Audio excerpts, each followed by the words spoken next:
survive any social situation with these simple skills. I've walked into rooms where I felt like prey. Not because anyone said anything hostile, but because I could feel it, the subtle scanning, the quiet measuring, the unspoken questions about whether I belonged there. My pulse would spike, my mind would race, and every word I said felt like it was being weighed. That's when I learned, survival isn't about being the loudest, the smartest, or even the most likable. It's about seeing the game before you make your first move. The first time I got it right was my Muta one moment. That split-second awareness that the social map of a room is already drawn before you arrive. People are positioned. Power dynamics are in motion.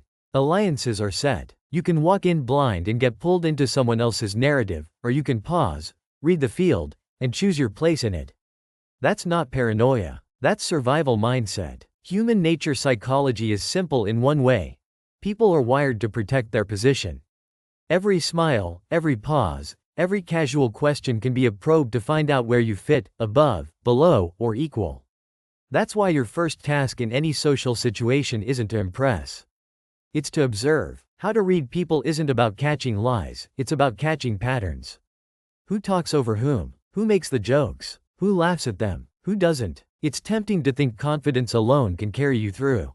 But confidence without awareness is just noise. The real social survival skills are quiet. You read the air before you take a breath. You notice the unspoken social rules before you trip over them. Because breaking them without understanding them is how you become a target. I've seen it happen. Someone tries to dominate a group without realizing the real decision maker is the person they just ignored. Someone assumes friendliness means acceptance, not seeing that it's just polite containment. That's when manipulation tactics slip in, not always malicious but effective. Someone will help you find your place, but it's in a box they control. They frame you, label you, and from then on, everyone interacts with that version of you, not the real one. The fastest way to protect yourself is to know the hierarchy. Social hierarchy explained. It's not about titles. It's about influence flow. Influence doesn't always move top down, it often moves sideways, through quiet connectors who never need to speak much. Find those people. Watch how others treat them. If they lean in when they talk to someone, that person matters. If they stay distant, so should you, for now. And it's not just about defense. Once you understand the structure, you can decide how to move. Maybe you blend in until you've read the room fully. Maybe you align subtly with the power center without making it obvious. Maybe you position yourself as the neutral problem solver, the one no one sees as a threat but everyone sees as useful. That's not manipulation, that's strategic positioning. Street smart skills mean you can shift between these modes without losing your authenticity. It's the art of adapting without erasing yourself. You don't need to change your core, just your presentation. That's emotional intelligence in action. Knowing when to hold back, when to lean in, and when to walk away entirely. The danger is thinking you can win every social setting. You can't. Sometimes the smartest move is to disengage. If the power dynamics are too rigid, if the manipulation tactics are too entrenched, staying only drains you. The skill is knowing when the game isn't worth playing. That's how to win in life. Not by winning every fight, but by avoiding the ones that cost too much. But when you do choose to stay, the rules are clear. Listen twice as much as you speak in the beginning. Mirror the pace, tone, and energy of the group until you understand the flow. Offer value before you seek it. And most importantly, watch for the pivot moments, when a conversation turns, when alliances shift, when someone's mask slips. These are your openings. Game theory in real life teaches that you don't always need to be the strongest player, just the one who makes the fewest unforced errors. And the biggest unforced error is misreading the stakes. Not every challenge is a test of dominance. Sometimes it's just a check to see if you understand the rhythm. Pass that check, and you get more space. Fail it, and the room closes in on you. What no one tells you is that survival isn't about pretending to be someone else. It's about making your real self visible in a way that fits the context. You don't hide your strengths, you time them. You don't silence your opinions, you frame them so they land. You don't chase approval, you earn respect by playing the long game.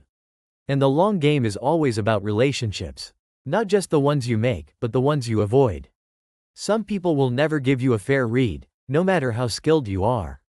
Let them go. Others will test you before they trust you. Pass the test by being consistent, not by overperforming. The point isn't to be liked instantly. It's to be remembered correctly. Because in the end, every social situation is temporary, but your reputation is portable. And if you can master that, you can walk into any room, anywhere, and know you'll leave stronger than you entered. The question is, will you have the patience to play it slow, or will your ego push you into making your move too soon? That's where most people fail. They mistake speed for skill. They want to prove themselves instantly, to earn their spot, before anyone even asks them to. But rushing is the enemy of positioning. If you move too fast, you show your entire hand before you've read the table. And in social settings, once people think they've figured you out, they stop looking deeper. You get locked into whatever first impression you left, whether it's accurate or not. The better play is to create space for curiosity. Give people glimpses of your strengths, but never all at once. Leave room for them to want to know more. This isn't about being mysterious for the sake of drama. It's about controlling your narrative in environments where psychological manipulation and snap judgments run the show. You'll also need to master the art of neutralizing tension without losing your stance. In high-pressure situations, the room often turns into a pressure cooker of competing egos. That's when emotional intelligence matters most. You diffuse, not by folding, but by reframing. A joke to redirect, a question to shift the focus, a pause long enough for tempers to cool. Power dynamics often tilt in favor of the person who can remain calm when everyone else is triggered. And here's the trap: calm doesn't mean passive. Too much withdrawal and you look disengaged. Too much assertiveness and you look threatening. The survival mindset lives in the middle, responsive but measured. You can challenge without confronting, agree without surrendering. It's a balance you only learn by paying attention to the smallest cues: a micro smile, a shift in tone, a sudden silence. Social hierarchy explained in one sentence: it's a moving staircase. Stand in the wrong place, and you get carried in the wrong direction. Stand in the right place, and you rise without forcing every step. The trick is knowing which escalator you're on, and whether it's worth riding at all. The people with the best social survival skills aren't the ones always in the spotlight. They're the ones who know how to be seen exactly when it matters. They can disappear into the background during chaos and reappear at the exact moment stability returns. They're not constantly networking, but the connections they make are durable because they're built on trust, not transactions. But none of this works if you don't know how to read people on a deeper level. Most missteps happen because we listen to what's being said, instead of noticing how it's being said. Words are cheap, patterns are priceless. You watch how they treat someone who can't help them. You notice if their tone shifts when speaking to different people. You catch if they say, "we," when things go well and "you," when they don't. That's where their real alignment shows. Manipulation tactics become obvious once you stop reacting to the surface.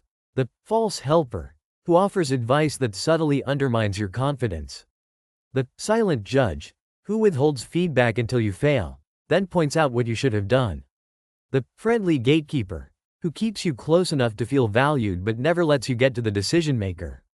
Once you name these patterns, they lose their grip on you. And here's something no one likes to admit: sometimes, you're the one using these tactics without realizing it. Human nature psychology isn't just about decoding others, it's about catching yourself in the act. Maybe you dominate a conversation when you feel insecure. Maybe you deflect praise because you're scared of the expectations that come with it. The point isn't to shame yourself.